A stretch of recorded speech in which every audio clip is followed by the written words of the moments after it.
आखिर राजद को कन्हैया कुमार और पप्पू यादव से समस्या क्या है? अरे भाई, इनमें से कोई भी मुख्यमंत्री पद पर न दावा कर रहा है और न ही हाल में इनके मुख्यमंत्री ही बनने की कोई संभावना है। तो फिर क्यों राजद को इन दोनों की सूरत पसंद नहीं आती? और कांग्रेस का बिहार में अपना कुछ स्टैंड है कि नहीं है, या जो राजद कहेगा कांग्रेस पर भी वही लागू होता रहेगा? वोटर लिस्ट वेरिफिकेशन के खिलाफ बुलाए गए बंद के दौरान कन्हैया और पप्पू यादव के साथ क्या हुआ, आप सब ने देखा। उस वैन पर जिसमें राहुल गांधी और तेजस्वी यादव सवार थे, उसमें बाकी सभी की एंट्री थी, लेकिन कन्हैया और पप्पू यादव को सुरक्षा कर्मियों ने रोक दिया। किसी और ने नहीं, गार्ड्स ने रोका। पप्पू यादव लड़खड़ा भी गए, लगभग गिरते गिरते बचे। राहुल गांधी ने भी यह नजारा देखा होगा। वहां भले ही न देखा हो, लेकिन उन तक यह वीडियो जरूर पहुंची होगी। लोगों ने उन्हें बताया तो जरूर ही होगा। तो राहुल गांधी से पूछना चाहिए कि जिस नेता ने अपनी पूरी पार्टी का विलय आपकी पार्टी में कर दिया, उसे आपने क्या दिया? न तो पूर्णिया से टिकट दे सके, न संसाधन दे सके, न पार्टी का सिंबल दे सके, और अब सम्मान भी नहीं दे पा रहे हैं। मुझे याद है कि कैसे पप्पू यादव ने लोकसभा चुनाव के दौरान रोते रोते कहा था कि लालू जी, हम आपके बेटे को मुख्यमंत्री बनने से नहीं रोक रहे हैं, आप बनाइए उन्हें जो बनाना है, कीजिए जो करना है, लेकिन मुझसे आपको आखिर समस्या क्या है? अपने दम पर बिना पार्टी सिंबल के जीतने के बाद भी पप्पू यादव ने कांग्रेस पार्टी के प्रति अपनी वफादारी, अपनी निष्ठा में कोई कमी नहीं छोड़ी। सदन में भी और सदन के बाहर भी उन्होंने जमकर पार्टी लाइन पर काम किया है और उसका परिणाम भी दिखा है। आज के इस वीडियो में हम पप्पू यादव और कन्हैया कुमार पर विस्तार से बातचीत करेंगे। बताएंगे आपको कि आखिर वो कौन सी वजहें हैं कि कांग्रेस आखिरकार पप्पू यादव और कन्हैया कुमार जैसे बड़े नेताओं को भी साइडलाइन कर देती है। क्या इसके पीछे राजद है? क्या इसके पीछे लालू परिवार है? क्या इसके पीछे तेजस्वी यादव हैं, जिनके इशारे पर ही राहुल गांधी के रथ में पप्पू यादव और कन्हैया कुमार को शामिल नहीं होने दिया गया? आज की इस वीडियो में इन्हीं तमाम मसलों पर विस्तार से बातचीत करेंगे। नमस्कार, हमारा नाम आकाश आनंद है और आप देखना शुरू कर चुके हैं बिहार की राजनीतिक घटनाक्रमों का सबसे सटीक, सबसे विस्तृत विश्लेषणात्मक कार्यक्रम, जिसका नाम है सियासी कहानियां।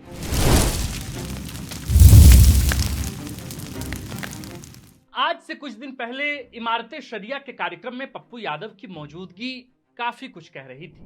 बिहार में कांग्रेस के सबसे एक्टिव नेताओं में से कोई है तो वो पप्पू यादव है। लेकिन उसी बिहार में पप्पू यादव को राहुल गांधी के वैन पर चढ़ने से रोक दिया जाता है। उन्हें जलील किया जाता है, और करने वाले भी कौन? उनकी अपनी पार्टी कांग्रेस। मौका भी क्या जब पार्टी के सबसे बड़े नेता, सबसे लोकप्रिय नेता उस वैन में मौजूद, यानी कि राजधानी पटना में मौजूद। दूसरी तरफ कन्हैया कुमार, जो राहुल गांधी के अति प्रिय माने जाते हैं, करीबी हैं। कन्हैया कुमार के प्रभाव को देखते हुए ही उन्हें पार्टी कांग्रेस में शामिल कराया गया था, जिम्मेदारियां दी गई थी। लेकिन यह किस तरह का खेल कांग्रेस पप्पू यादव और कन्हैया कुमार के साथ खेल रही है? 2 महीने पहले कन्हैया कुमार ने बिहार में बड़ी यात्रा की शुरुआत की। उसमें राहुल गांधी खुद आते हैं, साथ साथ चलते हैं, लेकिन वह यात्रा अचानक खत्म हो जाती है। कन्हैया सीन से पूरी तरह गायब हो जाते हैं, और जब उन्हें मंच पर चढ़ने से रोक दिया जाता है, फिर अचानक ही वे चर्चा में बने रहते हैं। ये किस तरह की रणनीति के साथ कांग्रेस बिहार में चुनाव के लिए काम कर रही है? किससे प्रभावित है आखिर कांग्रेस, और किसके गिरफ्त में है कांग्रेस? क्योंकि इस तरह से तो पार्टी पर से सभी का भरोसा ही उठ जाएगा। कन्हैया कुमार की समझ और उनका वैचारिक दृष्टिकोण बिहार के अधिकतर नेताओं से कम बेहतर तो है, और ये बात सभी मानेंगे, लेकिन पार्टी को नजर नहीं आता। अचानक एक रणनीति बनती है कि कन्हैया के माध्यम से सवर्ण और युवाओं को आकर्षित किया जा सकता है। अगले कुछ दिन में रणनीति फेल हो जाती है। इस तरह से आप सिर्फ अपनी क्रेडिबिलिटी नहीं खो रहे हैं, बल्कि आपके चक्कर में किसी उभरते हुए नेता का भविष्य भी खराब हो रहा है। लोग उन्हें सीरियसली लेना बंद कर देंगे कि अरे, यह आज कुछ शुरू करेगा और कल जाकर खत्म कर देगा। आखिर क्यों कांग्रेस अपने 2 महत्वपूर्ण और मजबूत सिपाहियों के लिए खड़ी नहीं हो पा रही? ऐसा क्या है जो कांग्रेस को मजबूर कर रही है कि वे राजद की ओट से झांक कर ही सब कुछ देगी? मैं बताता हूं। हमने अपने लगभग सभी पुराने विश्लेषणों में यह बात आपको कही बताई कि कांग्रेस को हवाबाजी करने से पहले अपने संगठन पर काम करना होगा। लेकिन आज भी बिहार में कांग्रेस का संगठन सबसे कमजोर है। जिला स्तर संगठन भंग हो चुका है, बूथ लेवल की तो बात ही मत कीजिए। ऐसे में उन्हें राजद का हाथ पकड़ना पड़ता है और फिर राजद यानी कि लालू परिवार जो कहता है कांग्रेस को वही करना पड़ता है। तभी तो प्रशांत किशोर ने भी इस मुद्दे पर अपनी बात रखते हुए कहा कि कन्हैया कुमार उन चंद नेताओं में हैं जो कुछ कर सकते हैं। अगर कांग्रेस उनका इस्तेमाल बिहार में नहीं कर पा रही तो दिखाता है कि हम लोग जो बात कांग्रेस को लेकर कहते हैं उसमें कितनी सच्चाई। कांग्रेस बिहार में आरजेडी की पिछलग्गू पार्टी है, इस बात में कोई दो राय नहीं। प्रशांत किशोर ने भी यह कहा कि गाड़ी में जब आप लोग प्रोग्राम कर रहे हैं, हमने तो देखा कि 20 लोग उस गाड़ी में खड़े हैं, उसमें कन्हैया कुमार भी तो हो सकते थे। यह सीधा दिखाता है कि आरजेडी के नेतृत्व ने सीधा कहा होगा कि कन्हैया कुमार इस वैन पर सवार नहीं होने चाहिए। इसलिए कांग्रेस वाले अपने नेता कन्हैया कुमार जो कि CWC कांग्रेस वर्किंग कमेटी में आमंत्रित सदस्य हैं, उन्हें इस वैन पर सवार नहीं होने दिया गया, उन्हें रोक दिया गया। कितनी बड़ी बेइज्जती की बात। अब सवाल है कि आरजेडी को इन दोनों नेताओं से आखिर समस्या क्या है, जबकि इनमें से कोई भी नेता तेजस्वी के लिए फिलहाल खतरा तो नजर नहीं आता। अरे भाई, तेजस्वी ही इंडिया गठबंधन की तरफ से सीएम फेस होंगे, यह बात कांग्रेस की तरफ से सबसे पहले कन्हैया कुमार ने ही कही थी। उन्होंने कहा था कि गठबंधन में जो पार्टी बड़ी होती है उन्हीं का सीएम होता है, और इस लिहाज से राजद सबसे बड़ी पार्टी है, सो सीएम भी उस पार्टी से ही होना चाहिए। लेकिन फिर भी कन्हैया आज तक राजद की आंखों में खटकते रहे हैं। मैं याद दिला दूं कि सिर्फ कन्हैया कुमार के कारण 2020 में सीपीआई गठबंधन में शामिल नहीं हो पाई थी, क्योंकि उस वक्त तक कन्हैया कुमार सीपीआईएम में ही थे और बेगूसराय से चुनाव लड़ने की तैयारी कर रहे थे। लेकिन लालू यादव का अब एक ही उद्देश्य है, तेजस्वी को सीएम बनाना। खुद तेजस्वी की भी यही महत्वाकांक्षा है, और इस राह में कोई भी रोड़ा लालू परिवार को पसंद नहीं है। इसलिए वे ऐसा कोई भी चेहरा तेजस्वी के समकक्ष नहीं खड़ा करना चाहते जिसमें इस बात की जरा भी संभावना हो कि वे बिहार का नेतृत्व कर सकें। इसलिए कन्हैया 2020 से ही लालू को खटक रहे हैं। पप्पू यादव के साथ स्थितियां अलग है। वे यादव समुदाय से आते हैं और यादव वोट हासिल करते हैं। पप्पू के लिए उनका यादव होना ही मानो आज बिहार में सबसे बड़ी मुसीबत बन गया है। शायद यही वजह है कि न वे लालू यादव को पसंद आते हैं, न कांग्रेस में रहते हुए भी उनको कांग्रेस में कोई इज्जत मिलती है। बताइए, एक वैन में, जिस वैन में राहुल गांधी सवार हैं, कांग्रेस के बड़े नेता सवार हैं, पूर्णिया से निर्वाचित सांसद को उस वैन पर चढ़ने से रोक दिया जाता है। और आप एक सामान्य नागरिक के तौर पर उस वैन की जरा तस्वीर देखिए।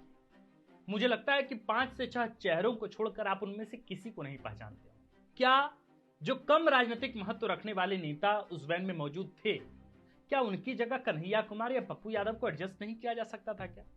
पप्पू यादव एक निर्वाचित सांसद है, कन्हैया कुमार आगामी विधानसभा चुनाव के पहले या बाद भी कांग्रेस के लिए बड़ा चेहरा बन सकते हैं, उनमें तमाम काबिलियत है, बहुत स्कोप है। लेकिन इसके बावजूद उनको वैन पर चढ़ने से पहले ही रोक दिया जाता है।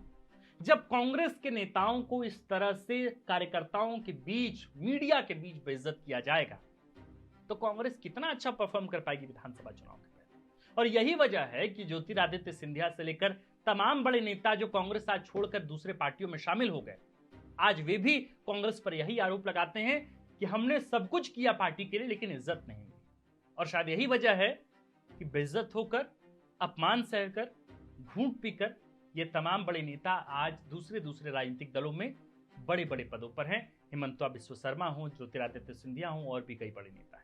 हालांकि असफल नेताओं की भी एक सूची है, लेकिन बात यही है कि उन तमाम लोगों का आरोप यही कि कांग्रेस उन्हें अपमानित करती है। बाकी आप पप्पू यादव और कन्हैया कुमार को लेकर क्या सोचते हैं, हमें कमेंट कर जरूर बताइए। साथ साथ यह भी बताइए कि क्या कांग्रेस ने जब राहुल गांधी के वैन पर पप्पू यादव और कन्हैया कुमार को चढ़ने से मना कर दिया, उन्हें इजाजत नहीं दी, तो क्या वाकई कांग्रेस को इसका भारी नुकसान चुकाना पड़ सकता है चुनाव में? आप इसे कैसे देखते हैं ये भी हमें बताइए। साथ में ये बताइए कि क्या वाकई तेजस्वी यादव की गिरफ्त में अभी कांग्रेस है क्या? जो कांग्रेस पिछले कुछ दिनों में बहुत उछल रही थी, सीटों को लेकर लगातार प्रयास कर रही थी, सांगठनिक स्तर पर लगातार प्रयास चल रहे थे, क्या वो कांग्रेस फिर से उसी तेजस्वी यादव, उसी लालू प्रसाद यादव परिवार की गिरफ्त में नजर आने लगी है?